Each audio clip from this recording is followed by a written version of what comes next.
Usa ka pagtuo, usa ka tingog, usa ka katawhan.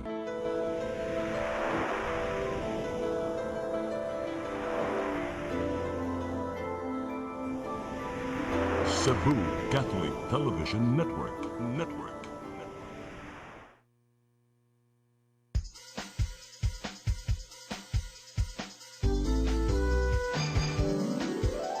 Hello Cebu, maayong buntag. Yaksunta ang kahayag nga nagsugid sa matuod, nadagan sa anghita po.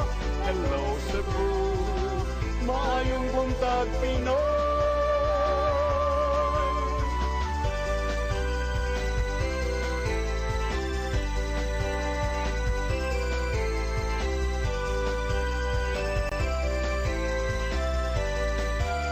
Ang katutulungan sa mga katawhan.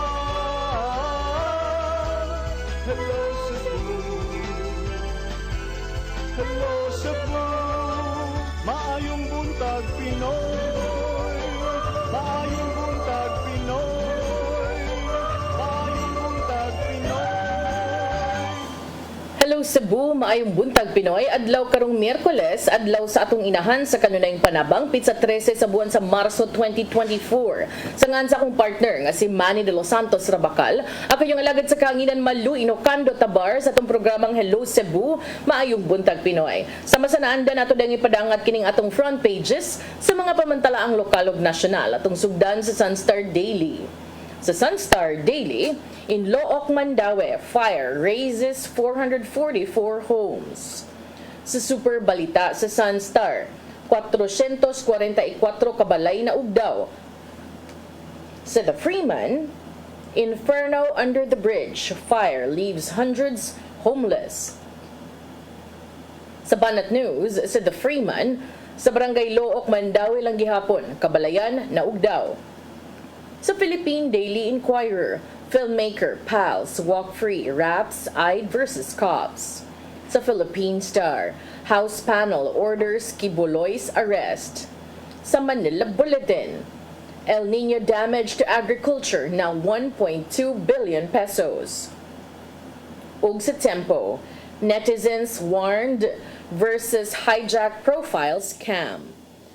Maugatong front pages sa mga pamantalaang lokal ug nasyonal. Sa among pagbalik ka may padangat kaninyo mga balita nga nahipo sa atong kaubanan sa CCTN News Department. Please stand by. Hello Cebu, hello Cebu, maayong buntag Pinoy, maayong buntag Pinoy, maayong buntag Pinoy. Ako si Mr. Rudy Romares, electrical subcontractor ng maong building. Ani adto nga wala pa ko mogamit og ko'y sakit akong tuhod, iglakaw na ko. Akong mga lutaha, no. Labi na gikan ta sa overtime. Di sa ko ganahan mo kaon, nindot na ang resulta kay karon moagi ta sa rampa diha, no. Maglakaw ra jud ko. Mga batan-on nga mauwahin akong lakaw kay kusog na ko mulakaw tungod sa paggamit nako sa koy. So ay mo gamit sa koy kay nindot kay resulta. Daghang kayong salamat sa koy herbal capsule. Barato na, epektibo pa. Koy Herbal Capsule. Discover the beauty of the Philippines.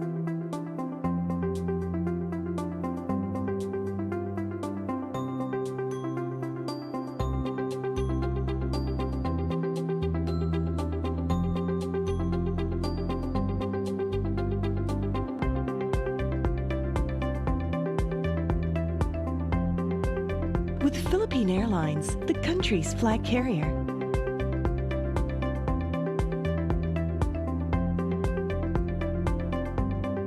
The airline that lets you feel the warmth of the nation.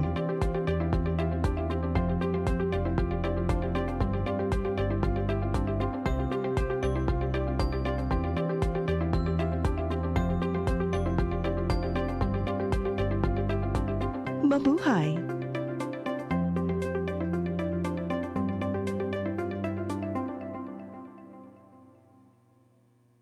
Babae lang ako. Kaya huwag niyong sabihin. Kaya kong pumantay o humigit sa mga lalaki. Matadhana akong maging nasa ibaba. Hindi totoong babae ang mas malakas ang kasarian. Siyensya na mismo ang humusga. Babae lang ako. Panahon na para baliktarin natin. Babae lang ako, siya na mismo ang husga. Babae ang mas malakas na kasarian. Di totoong natadhana akong maging nasa ibaba. Kaya kong pumantay o humigit sa mga lalaki. Kaya huwag niyo sabihin, Babae lang ako.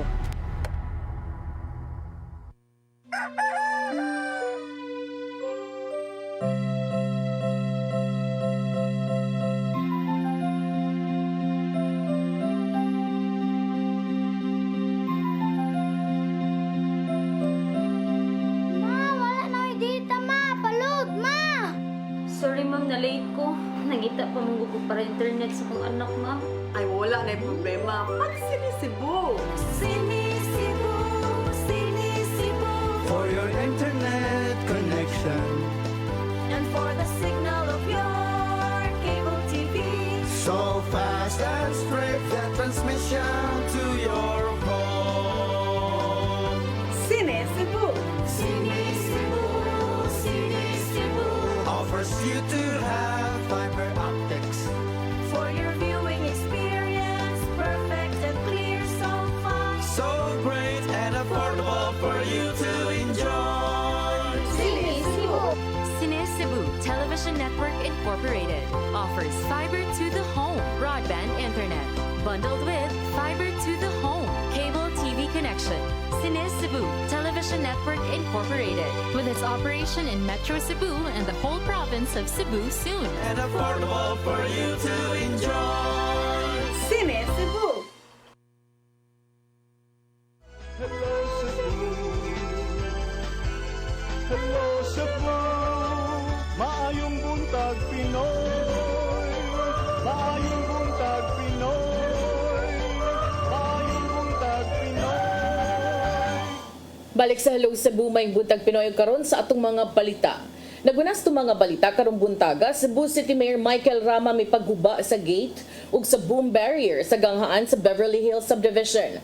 Homeowners Association ni Almas Maong Kamanduan ug ni Butyag nga andam silang i-contest sa korte ug ikiha ang mayor ngadto sa buhatan sa ombudsman. Ang kasayuran ihatod ni Shariza Mayoy. Mi pagawas og kamanduan na si Cebu City Mayor Michael Rama sa pagpaguba sa gimuntara nga gate og boom barrier sa main entrance sa Beverly Hills Subdivision sa Barangay Lahuga, Dakbayana sa Sugbo. Ang maong gate og boom barrier giingon na himutang kini sa luna nga gipanag-iya sa gagamhanan sa Dakbayana sa Sugbo. Sayo ganinang buntag nagpaygayon og clearing operation ang sakop sa Prevention, Restoration, Beautification and Enhancement Team kon probe aron sa pagtangtang sa gate og barikada. Base sa mando ni Cebu City Mayor Michael Rama nga ang maong luna gipanag-iya sa syudad nga matud pa gidunar kini kaniadtong 1970s gikan ni Eddie Woolbright nga maoy nagdevelop sa subdivision. Apan misupak niini ang mga miyembro sa Homeowners Association sanglit makapamatuod sila nga wala mahinayon ang pagdonar sa maong luna ngadto sa syudad sa Sugbo. Matod sa usa ka mulupyo nga kuwang og requirements ang deed of donation, hinungdan nga wala matod pa gidawat sa Registry of Deeds aron unta matituluhan. Namutang og tarpaulin ang Cebu City Government sa atubangan sa main entrance nga nagpahibalo nga ila ang yuta lakip na ang basketball court nga gibatukod sa homeowners. Tungod sa maong gibuhat sa city government, nagtuo ang mga residente ug mga opisyal sa Homeowners Association nga nahara sila sa gobyerno ilabi na nga adunay dokumento nga mapamatuod ang ila ang luna ug dili sa syudad. Padayon karon ang pagpulong-pulong sa 120 homeowners sa legal nga laka nga buhaton na unya nila batok sa Cebu City Government. Shariza Mayoy, CCTN News. Sa laing bahin, inflation rate sa Central Visayas ni adtong Pebrero ni abot og 2.7%. Philippine Statistics Authority 7 may pasabot nga mihinay ang nahimong pagsaka sa presyo sa mga palaliton ug mga serbisyo. Ang kasayuran ihatod ni Gia Navarro. Gitaho sa Philippine Statistics Authority 7 nga nianam og kahinay ang nimong pagsaka sa presyo sa mga palaliton ug serbisyo sa Rehiyon 7. Sa ilang datos, anaa na sa 2.7% ang inflation rate sa Rehiyon 7 niadtong Pebrero ning tuig 2024. Mas taas kini og jutay itandi sa 2.5% nga inflation niadtong Enero 2024. Apan mas ubos din noon kini itandi sa 7.4% nga inflation niadtong Pebrero tuig 2023. Gipasabot ni Engineer Leopoldo Alfanta Jr. nga tulo ang mga nakitang factors sa anam-anam nga pagsaka sa inflation. Kini mao ang food and non-alcoholic beverages, transportation ug personal care and miscellaneous services. Init kayo or kusumbo kayo nanubra pod ang ulan, maka-affect sa dili man sa naingon nga ang kung naay ulan niya manubra na pod ang ulan hantod nga mahimo na lang na siyang baha or magbanaw ng tubig nga makaayo gihapon sa atong agriculture. Nakita ang gagmay nga pagsaka sa inflation rate base sa nahipos silang mga presyo gikan sa managlahing produkto ug serbisyo. Gani nabatian na mismo ngadto sa mga konsumidor ang kalisod sa pagbudget tungod na sa kamahal sa mga palaliton. Sama na lang ning usa ka mister nga naabtang gikan lang nangumpra sa downtown kung diin naningkamot nga maigo pa ang budget alang sa ilang mga panginahanglanon. Makita nga barato-barato mo lay paliton. Ano lang? Mo na atong maabot. Kay ang ato ang budget ba. Lisod man jud kayo nga atong kuano niya di makay sa atong bulsa. Nasayarang anam-anam nga nasinati ang epekto sa El Nino phenomenon sa pipila kadapit nianang panahon na diin apektado ang supply sa mga agricultural products sa rehiyon. Apan na paglantawan sa PSA 7 nga lauman pang musaka ang inflation rate karong Abril ug Mayo diin kana mao ang kritikal nga panahon sa El Nino phenomenon. Tungod kini sa posibilidad kapag hinay sa supply sa pagkaon nga dala sa init kaayo nga panahon diin apektado ang mga tamnanan ug kaumahan. Basically, the 2018 year, which was one of the height of the El Nino, it shows yun nga medyo dako ang iyang inflation. So karon, wala bag siguro an intellectual guess na lang kay wa pa ni metabo. Most likely may nanagya pa na metabo. Gian Navarro, CCTN News. Samtang mga residente sa Dakbayan sa Sugbo na apektuhan na sa padayong panagbangi sa kagamhanan sa Dakbayan ug sa Metropolitan Cebu Water District kun MCWD. Kinihuman na balda ang pagtrabaho sa mga proyekto sa MCWD na naglakip sa pagpalambo unta sa ilang supply sa tubig. Ang kasayuran ihatod ni Sherry Zamay-Uy. Nakaapekto na og dako ang serbisyo sa Metropolitan Cebu Water District kon MCWD ngadto sa publiko sa Dakbayan sa Sugbo kini subay sa padayong panagbangi sa Cebu City Government. Kini mao gibutyag ni Cebu City Councilor Nestor Archival tungod kay alang niya daghan na ang proyekto sa MCWD ug Cebu City Government ang nabalda tungod kay dili maayong relasyon ni MCWD Chairman Attorney Joey Daluz ug Cebu City Mayor Michael Rama. Usa na niinang gikatakda nga water tube system project sa MCWD nga mamutang og tubo gikan na sa mga tinubdan na sa tubig sa bukid sa Dakbayan sa Sugbo kung spring nga ipangapod-apod unta ngadto sa mga kabaranggayan. All what we can do in the council, because we are a legislative body, we're going to make a request for the mayor to sign that permits in order to facilitate the giving of water to the constituents. Already that, but between the away, between the chairman and mayor, that is one thing that we should understand. And of course, kita mo Naila ang Sugbo nga abunda sa tinubdan na sa tubig tungod kay adunay gibana-bana nga 98% nga water source gikan na sa mga suba. Apan tungod sa kalangay sa pinirmahay sa kasabutan, hangtod karon wala pa kini mapatuman ang proyekto ug daghan pa nga mga barangay sa syudad ang nagproblema pa gihapon sa supply sa tubig. And that is the agreement. It is there in the memorandum agreement that this should be given. But it's so sad that right now, until now, pag himo na mo another session, niingon ang suppliers sa tubig, we have a lot of water. Kanya tubig. Pero pagkawas na sa tubo, karon it goes down na ang mga kabukiran like Guba, no, na Isilaw, Pulang Bato, Bignalyo, ang sumot, wala na sila yung tubig. Now, Among ipaluap ang manager, si Engineer Galuso. Nindot kayo na siya na manager, maayo, automatic siya na yun. We have already the documents na nagbatid anak na butangan na nato. Again, the problem is the city government. Here is a May Uy, CCTN News. Giingong pagkidnap sa 17 anyos nga babay dito sa isla sa Olango walay kamatuuran. Kinamoy nasayran human nga ang inahan nagpatabang ngadto sa mayor sa Dakbayan. Ang kasayuran ihatod ni Crystal Joy Felerca. Gikumpirmar karong hapon ni Police Lieutenant Colonel Christian Torres nga ang 17 anyos nga giingong gikidnap sa isla sa Olango nitug-an ngadto ni Lapu-Lapu City Mayor Junard Ahongchan nga dili tinuod nga siya gikidnap. Ang inahan sa bata nga si Dina Bermudez nagpakitabang ni adtong Domingo ni Mayor Chan pinaagi sa Facebook post human nga nawala ang iyang anak ni adto pang Sabado ug kagahapong adlaw lang kini nakit-an. Base sa pahayag sa inahan, gigapos ang mga kamot sa bata gamit ang sanina sa lalaki nga nagdagit kaniya. Ang katong pagapos sa iya sinina sa lalaki sa nagdala. Gigapos siya niya. Ang katong gigamit paggapos sa iya is sinina sa nagbinuang niya. Kaila daw siya ning siya nag-overlap siya, naratol siya, pwede niyang dili na siya maistorya o tarong kay hat sa iyahang kaadlok makikuli di na siya maistorya o tarong sige na siya gila. Apan matod ni Police Lieutenant Colonel Torres nga sa inisyal nga investigasyon sa mga kapulisan sa Station 1 sukwahi ang pahayag sa bata sa nakita sa CCTV footage ug sa mga testigo. Atong nakuha is natay mga witness as well as sa CCTV nga murag nisukwahi sa iyang mga aligasyon nga giliko siya sa minteryo, which is nakita sa CCTV nga wala man muliko sa minteryo iyang gisakyan.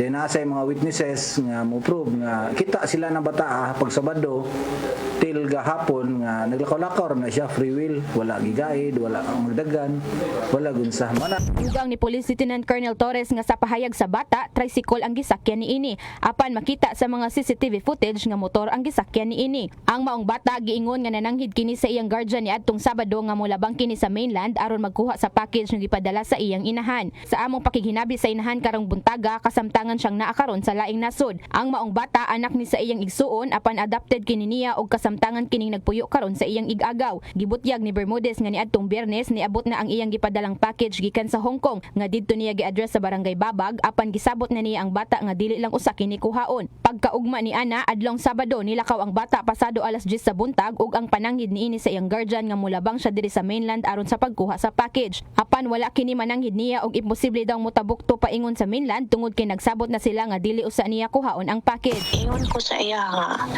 ayaw lang sa Ublakaw maghulat ta maabot si kuya nimo ini ka pitsa 20 kay maabot gikan sa Saudi so adto ka dito ako siyang giingnan unya anang pagka Saturday morning nilabang man dai kuno na siya nananghid man dai kuno na mo adto magkuha sa ako ang mga padala so ni anak ko nga wala man na siya mananghid sa ako kung ako siyang giingnan nga dili sa siya maadto sayo kay layo pa maabot ako ang pang Nagdahom ang inahan nga niadto lang kini sa balay sa Uyab apan naggabi na lang wala pa gihapon siya kakuha og update hangtod sa adlong Domingo. Hinungdan nga nagpost siya sa Facebook og nagpakitabang na mahitungod sa pagkawala sa iyang anak.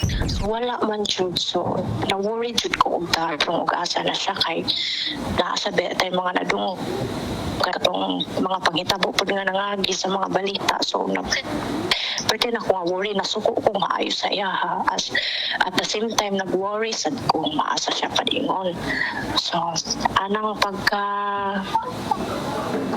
morning post or ang pagka Sunday wala na ko nakaibaw what time ko nag-post pero nag-post ko nga na missing na siya nag-ask help na ko sa akong mga kaila sa akong sister-in-law mudang po pa-blatter mudang po mga pulis or unsa mga matabangan mi nga makita siya. Crystal Joy Felerca, CCTN News. Sa atong katapusang balita, duha ka sityo sa Barangay Luok, syudad sa Mandaue, naigo sa sunog. As of yesterday, 300 ka mga panimalay na apektuhan sa sunog na nagbili ng 1.2 million pesos na danyos. Mga detalye sa report ni Mary Rose Sagarino.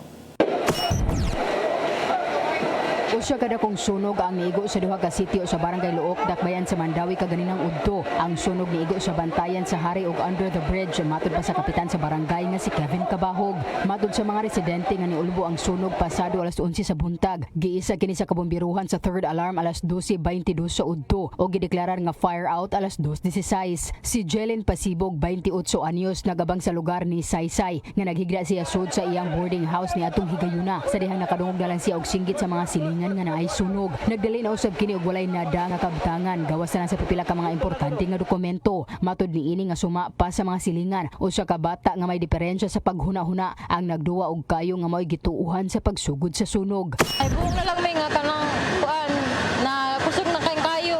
Wala man gigay ko na nabitbit nga kuan. Akong panindatanan wala bilin. Apan sa pagsuwat ning balita, padayon paggitino sa kuwambiruhan ang hinungdan sa sunog. Ang mga nasunugan ang kasamtangang gihikling sa gym sa barangay. Para ato ang pagpanglista na sa ato ang mga kinsay mga affected ng mga lumulupyo sa barangay Luok na nasunugan. So para safe lang gid ang tanan, ang among priority ang ato yung mga kaning mga lumulupyo anang lugara ug ang mga bata, especially katong mga parents nga nagtrabaho nya ilang mga anak nabiyaan. So mao gid among priority sa CSWS na diri ang HODO DR to help. Mary Rose Sagarino, CCTN News. Mao katong mga balita nga nahipo sa atong kaubanan sa CCTN News and Public Affairs Team. Inyo katong nakita kagahapon sa mga balita sa Sayri 47. Sa among pagbalik karong taod-taod ato sang ipadangat ang mga paghisgot-hisgot, please stand by. Hello Cebu, maayong buntag Pinoy. Maayong buntag Pinoy. Maayong buntag Pinoy. Ako si Jocelyn Boris, sa dihang naka-take na ko sa koy, narang-arang na kong paminaw o niubos na jud ang akong BP. Salamat sa Koy Herbal Capsule. Koy Herbal Capsule. Discover the beauty of the Philippines.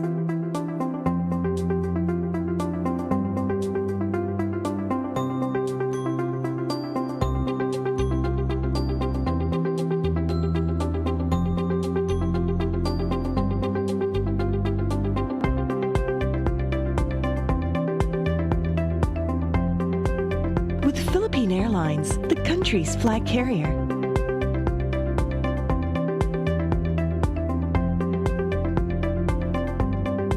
The airline that lets you feel the warmth of the nation.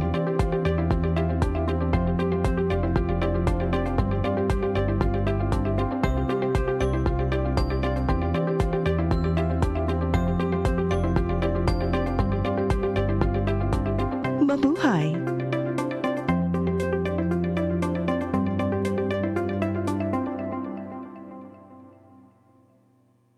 Ako si Lude Carante Rivera, daghang ko gibati sa kong lawas. Sukad ako nag-inom aning koy, gaan akong lawas, daghang kay salamat sa koy. Nakaayos ang mong balatian. Barato na, epektibo pa. Koy Herbal Capsule.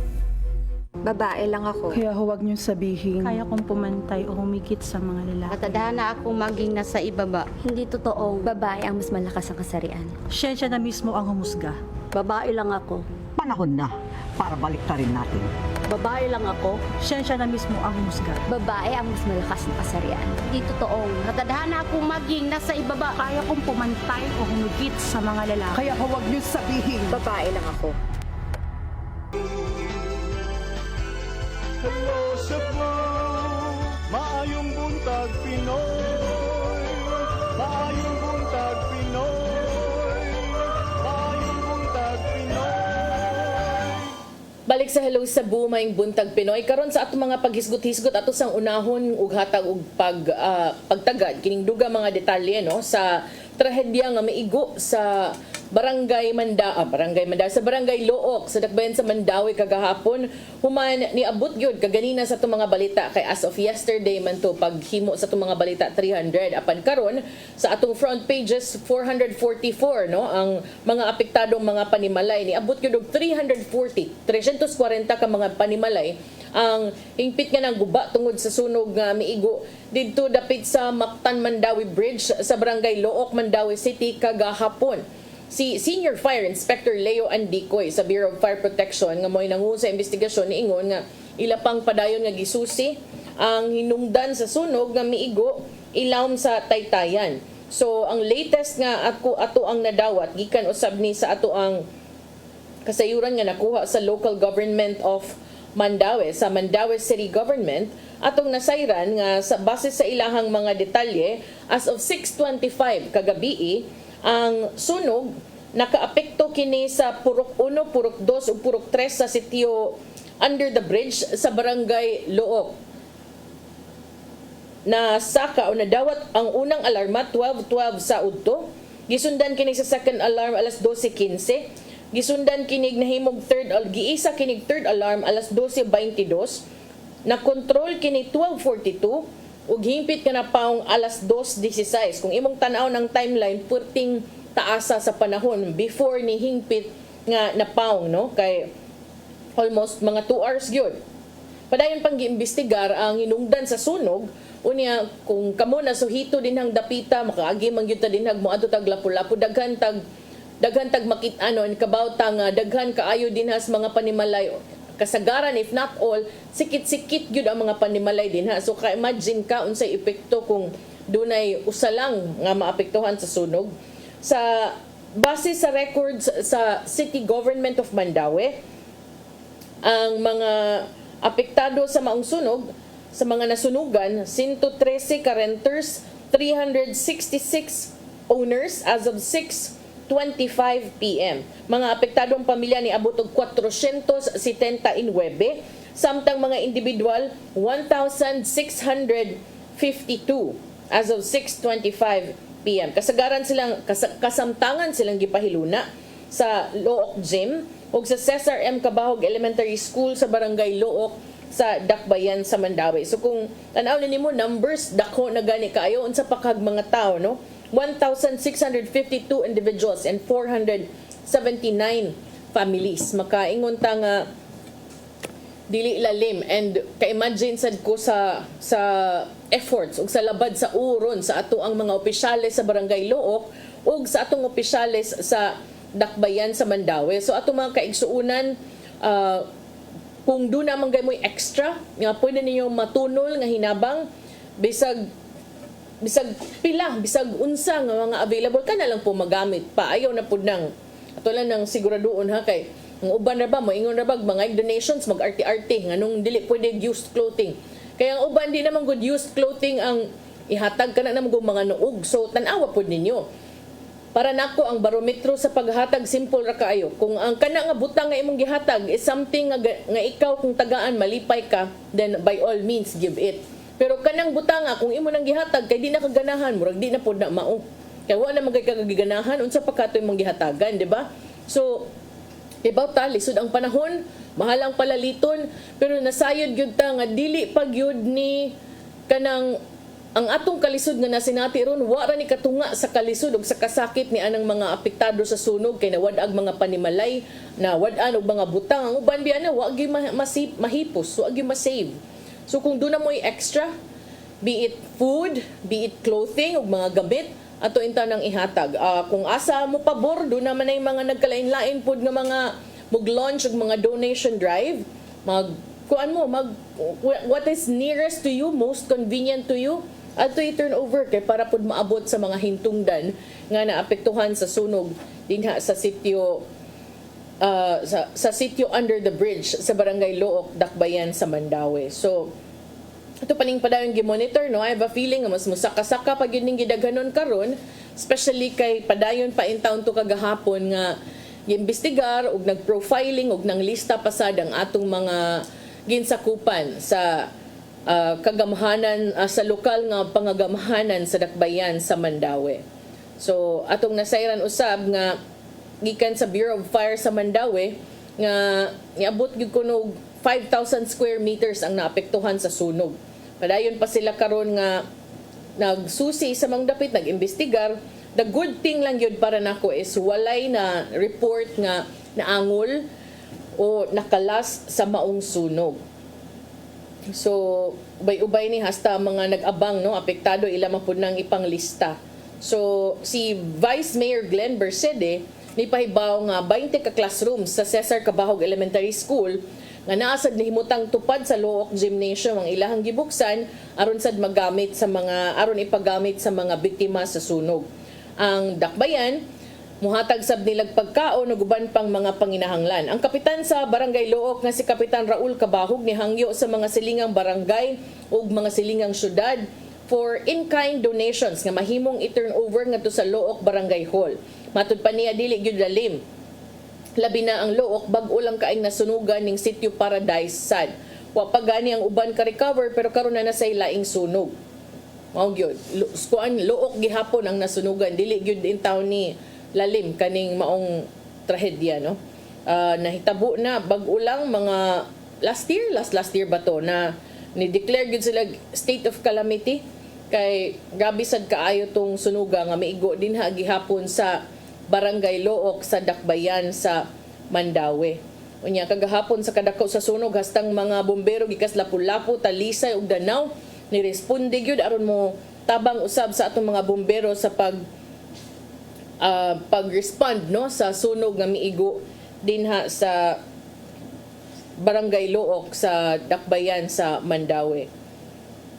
Okay, so again, kung naamoy mga hinabang, nagpadayon ang Look Barangay officials, Barangay Council sa pagpanawagan, no, sa inyuhang mga maitunol in kind. Mas maisad in kind aron way daghang labad, di nasad sila ang mamalit, diretso na lang tunol dito kutob sa inyohang mahatag, no, sa ato ang Look Barangay Hall. Or if layo kay ninyo, naaman sad tay mga for sure na atay mga media outlets, dan doon natay mga civic organizations nga mausay mo lusad og mga relief operations.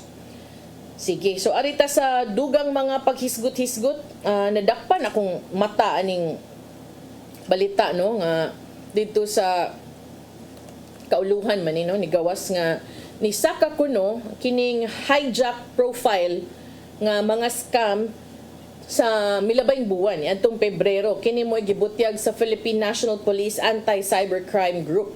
Mga kaso sa hijack profile scams misaka ni adtong milabayng buwan, ambot og tungod ba ni sa Valentine's or timing lang sa gyud nga pag Pebrero ni saka.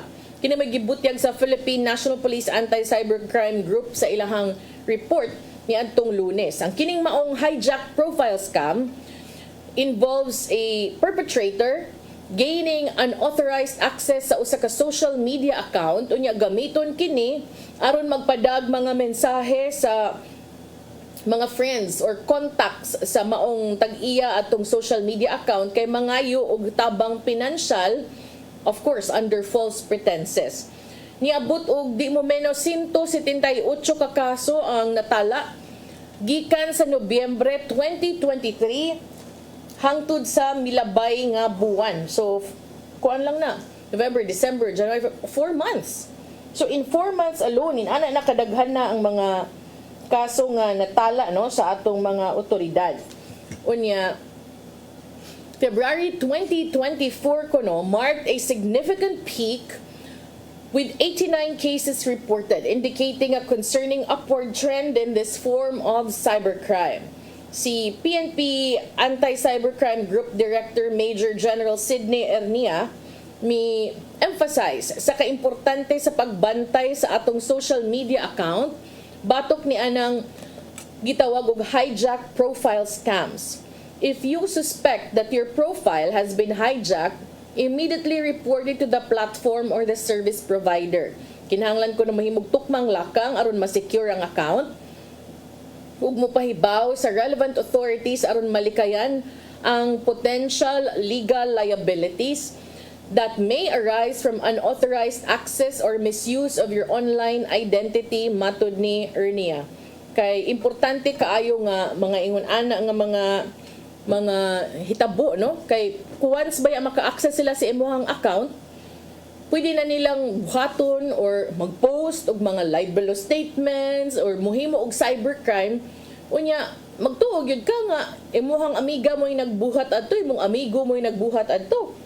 Or samot ka ng mga yung kwarta, kayang uban, muhatag man sad. Ayaw yun mong kumpiyansa ng mga anak, giving access to people or come up with kanang two-factor authentication para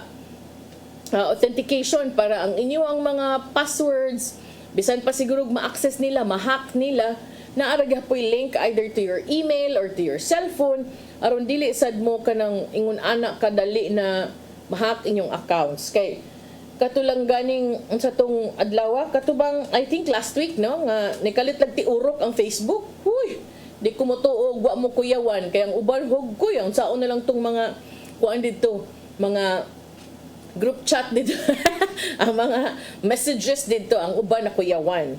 Ako legit nga nakuyawan ko ato because I was not at home.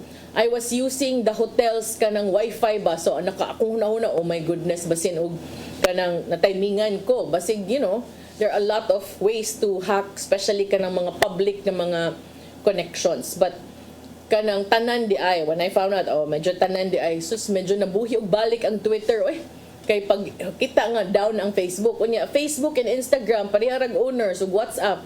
So syempre ang uban nakabantay, nagdungan man sad ni sila. So ayaw mo og kumpiyansa anang kanang inyong Facebook accounts. Ang uban kanaramang mo login nga makalimot og log out, di ba? So ayaw gyud mo og kumpiyansa anang ingon ana kay may lagyang nana lang nga binuangan ra mo. Ang uban mo post gwapa ko, ang uban mo ingon nga mauna bisag unsa na lang, pero mas kuyaw gyud kanang muhimo og krimen gamit ang inyong account. Mao na mo'y delikado. Unya duna ni sila yung mga kanang tips, no, ang Philippine National Police Anti-Cybercrime Group, Anti-Cybercrime Group aron malikayan nga mahimo kang mabiktima nining hijack profile scam. Lakip ni ini kanang magpataka og click og mga link sa social media, ayaw gyud kay kung hindi mo sigurado ana nga kanang uban mo na nakaingon ko wag hinungdan kining ato ang mobile SIM registration. Wa man wag tang nidaghan man hinuon ng mga scammers nga mang-send og mga text messages sa ato ang numbers, no? So kani sa social media ayaw pataka og click og link. Bisan pa og kanang kaila nimo ang nagpada, pangutan asa siya nga uyon sa man ni ikaw gyud nagpadaan ni or call if ever pwede, di ba? Unya ayaw patakag download og mga attachments, especially sa mga tao nga wa mo kahibaw, ang uban magtan-aw, oy afam, download dayon kay afam, dili oy, ay gid mong kumpiyansa. Gamit sad ta og lig-on og kanang unique nga password aron dili dali nga i-hack ang inyong account. And as I said earlier, use multi-factor authentication para sa tanan nimong online accounts para dili lang magsalig anang usa ka account do na kay malink ana either your mobile number or your email. Unya dalion gyud og report ang mga hacking incidents ngadto sa PNP Anti-Cybercrime Group. Kinumdum lang ko ani atong sa man tong I think last year, no, murag January buong ko daghan na makagnanawag nga kanang nangayo kuno si Dennis og kwarta sa GCash in kun na mo gini pinaka numero 1 sipiat sa hacker kay di man gusto kay baw mo wa man gusto GCash, why GCash account. So syempre di ba dili gyud ka makaingon ang mga nakailan niya niingon, but ang uban nagtuop may gani wa na kapada kay daghan kaayong nagtinabangay sa tong mga kauban sa media nga nanguana ng report dali kaayong namingaw ang fake nga account nga gihimo. Kato fake account to wa to na hack na uban, especially during the pandemic. Maghimo sila fake accounts using the photos and the kopyahon ang profile sa mga kapitan at that time kay aron ipasangil bang urgent ang need kay para sa mga ayuda. So magmatngon gyud aron di ta ma-shots taro, dili ta malipat or mailad sad niining ato ang mga tao nga way lingaw, murag butang sa kalibutan, malipay oron mo nga ang inyong ipakaon sa inyong pamilya o sa inyong mga anak, mga mga gikan sa inyohang mga way-ayog, mga illegal nga binuhata, no? So, para sa ato ang part, magmat mo na lang yun sa kanunay. Unya, arita sa dugang paghisgot-hisgot, balikan taning balikan na po taning CBRT kay atong nasayran nga doon na nasay laing road closure nga gipaabot, no, nga pagahimuon niining kontrobersyal na kaayo nga CBRT project. Bisan pa man og padayon ang panagbangi, padayon sad ko ng ilang pagpanira sa kadalanan, no, sa maapektuhan niining CBRT. Si Attorney Kent Francisco Jongoy, Assistant Department Head sa Cebu City Transportation Office karon na ilahan ng Road Management Authority, niingon nga ang hensya magsabot pa kung unsa ang new feature linked to the port as part of Package 1 of the Cebu BRT project. Ang maong feature will stretch from the intersection of Pidal Rosario along a portion of Osmeña Boulevard paingon sa intersection of MJ Cuenco right in front of Plaza Independencia. Matod ni Attorney Jongoy, they will be deliberating the feature since the contract for the Cebu BRT project or the contractor for the Cebu BRT project has already submitted a request to their office for a temporary road closure. Matod niya, dako-dako ginisig impact the existing 2 lanes per bound. 2 lanes man itong Osmeña Boulevard will be reduced into 1 lane kay ato ang gi-extend ang ato ang sidewalk. Yes, ang gitumbok nga ang pag-extend sa sidewalk was in line with the directive of Cebu City Mayor Michael Rama to pedestrianize the entire historical district of Osmeña Boulevard, which includes the vicinity of Basilica Menore del Santo Niño. Yang giklaro nga tungod ni ining major adjustment sa road traffic sa Cebu City, ang kontraktor ni relay nga to sa RMA that they would need at least a month of road closure la, usa ka buwan nga siradaan ang daan aron makompleto kining maong particular feature. So din gipangutana kung kining new feature kabahin ba sa initial design sa Package 1 sa Cebu BRT, niingon si Attorney Jongoy nga sila sad mismo nakugang. They were surprised by the new development. Ingon siya, even kami dito sa RMA na surprise me that there's something like a link to the port feature because it was discussed last year when DOTR first initiated their first road closure. As much as the RMA wanted to adhere to the principle of calming the traffic, si Attorney Jongoy expressed that they faced challenges in doing so. This was because requests for road closures to their office are often immediate, providing them with less than a week's notice to prepare. Iyahang gitumbok nga magpaabot sad sila. They hope that the DOTR will also explain their side regarding the significance of this new feature to the Cebu BRT. Kay di sila ganahan sad ang syudad nga mahunong ang maong proyekto, gusto sila nga i-fully inform lang sad sila. Bitaw, importante sa doon, noon sa intawon, nim na mahimo nga mo ditso-ditso lang tagbuhat din na, kay daghan magmaapektuhan. So, ang mga abogado ni sugit usab nga kung mahimo, ang kontraktor mo patuman sa closure by segment to ensure a gradual and mas kalma nga traffic flow. Ingon siya, it would be very challenging to us kay bisag abli na natanan, ma-traffic man gani gihapon. How much more if they would implement a temporary closure? Sila kuno will be in constant communication with jeepney operators regarding the upcoming road traffic developments. Sige, ato ning tan-awon ha, unya subay usab ni ini digawas na ron, no, kining mga nakita na ang atong giingon kaniadto pa before pa ni gibungkag. Karon daghan na ang nagmo ni ini kay delikado kaayo ang paglabang. Daghan ang nang reklamo, gawasan na sa Sunstar karon nga daghan ang nireklamo nga mga pedestrians kabahin sa gitumbok nga poor management and lack of safety precautions with regards the ongoing implementation of the first package of the Cebu Bus Rapid Transit kun CBRT project.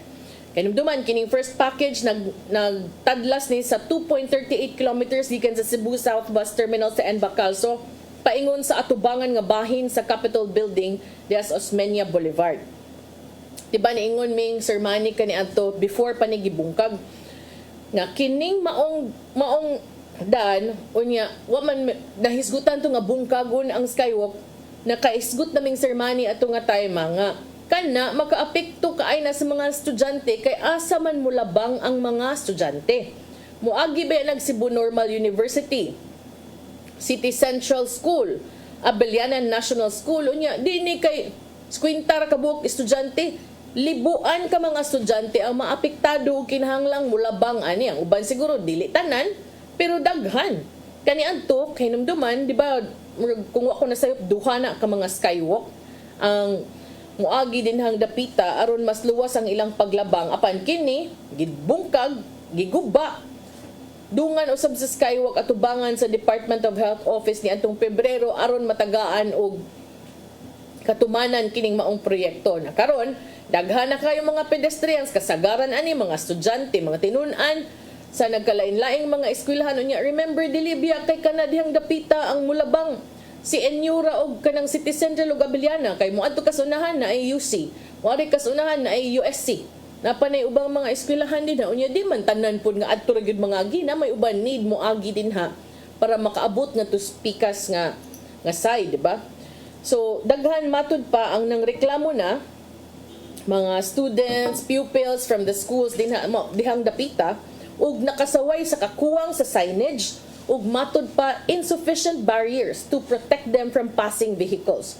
Doon ay tinun-an sa CNU nga niingon ngadto sa Sunstar nga ang pagtangtang sa skywalk nakaapekto kaayo nila kay delikado na kayo ang ilahang paglabang diha sa Osmeña Boulevard. Tinuod oy, kadako anang dan.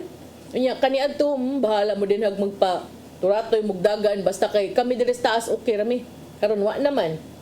So need na gyud na oy, pangitaan gyud nagpaagi. Nya matud pa in terms kuno of safety management murag kinahanglan gyud nila butangan og tarong nga mga precautions or anything nga itabon sa mga delikado nga mga dapit nya. Di ba na tanan mga dagko nga bata ang mulabang diha, nabi uban gagmay ha.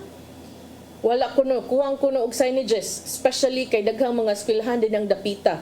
Nya daghan biag mga elementary pupils nga mulabang sad. So dako kuno kaayo posibilidad nga maaksidente bisan diha na lang sa mga metal cable nga ning siwil gikan sa yuta.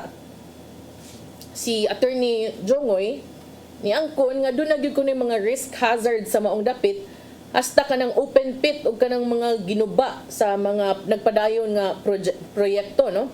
Yang giawhag ang DOTR nga pahinumduman ng kontraktor nga pahugtan pa ang safety measures. Kasamtangan matud pa ang safety measure yellow tape ra gyud nga nag-ali unya mga bata may hadlok ba day nag do not cross igurom nang magduwa pa magay siguro na. So I think kinahanglan sa ni-aksyonan sa atong city government. Yawa naman tayo oras atong ipadangat ang giandam ni Tatay Dodong ang pulong kinabuhi.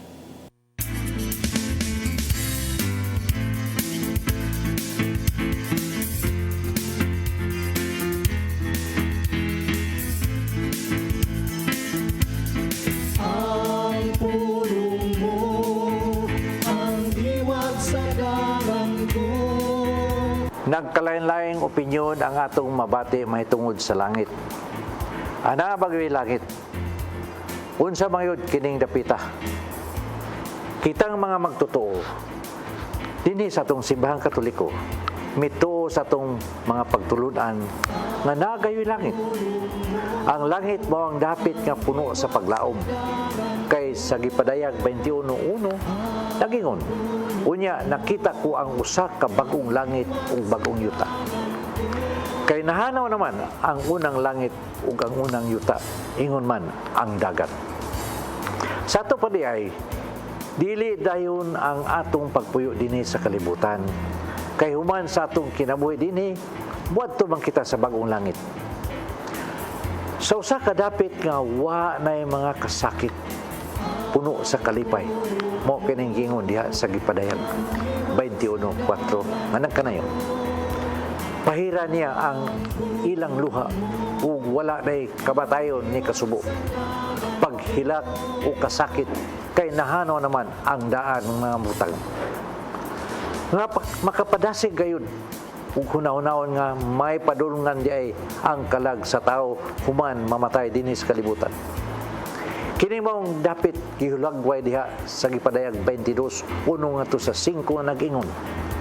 Ipakita usab sa anghel kanako ang suba sa tubig sa kinabuhi nga nagpangidlap daw bildo. Nagagikan ang maong suba sa trono sa Dios ug sa nating karnero nga midagayday kini taliwala sa dalan sa syudad. Sa isig kadaplin sa suba may kahoy nga naghatag og kinabuhi nga namungag kausa patag bulan. Ug ang mga dahon nini tambal alang sa kanasuran. Walay bisan unsa nga tinungro sa Dios ang kaplagan dinhi sa syudad. Mo kini ang pulong nga maghatag og giya sa atong kinabuhi. Magampo kita sa ngalan sa Ama, sa Anak, sa Espiritu Santo. Lagi itong amahan. Pagkabulahan namo, kay bay dapit ka man nga di ay nga giandam alang kanamo. Buot kami nga mo anak gyud paingon sa langit human ining among tahas dinhi sa kalibutan. Aron diha usab kanimo mahanaw na sa hingpit ang among mga kasakit o mga luha.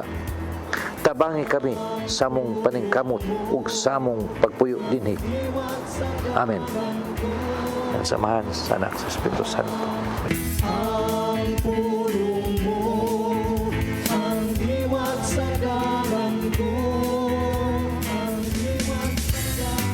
Pulong kinabuhi ni Tatay Dodong Limchua mo ay nagtapos sa atong tulumanon. Daghang salamat sa COIG sa Philippine Airlines. Thank you very much. Archbishop Jose Palma. Nanaydayan ng Tatay Dodong Limchua. Thank you. Sir Dennis Tabar, salamat. At ang mga kaubanan sa TOC, Sir Robert, Miss Inday, Sir Matmat, Sir Andrew, Miss Joanne, sa newsroom, Sir Michael, Sir Del, Sir Raymond, Sir Bruce, ug diri sa studio si Ferdy. Sa ngan sa akong partner nga si Sir Manny de los Santos Rabacal, ako yung alagad sa kahanginan, Malu Inocando Tabar. Salamat sa inyong papakig-uban sa Hello Cebu. Maayong buntag Pinoy. God bless us all.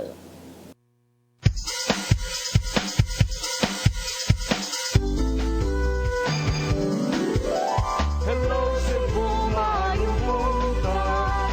Nagsunta ang kahayag nga nagsulid sa matuod, nadagan sa anggit tapo. Hello Cebu, maayong buntag Pinoy. Usa ka pagtuo, usa ka tingog, usa ka katawhan.